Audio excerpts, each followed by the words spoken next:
This is the Lone Crater YouTube. We hope this video helps. You will start now.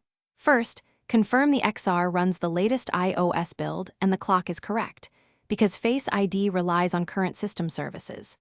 Next, gently clean the true depth camera area and remove any case or screen protector that may block sensors. This matters.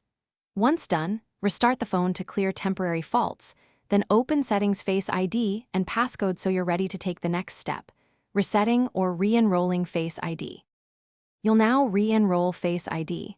Tap Reset Face ID, then select Setup Face ID and follow the circular head rotation prompts.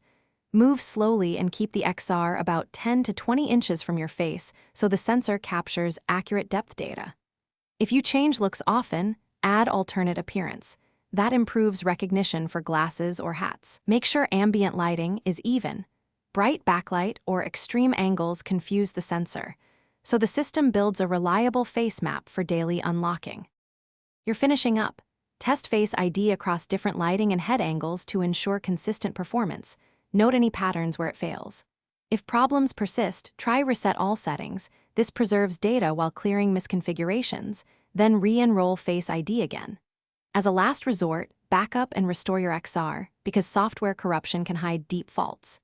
If you still see failures, especially after cleaning and restoring, you likely have a true depth hardware issue.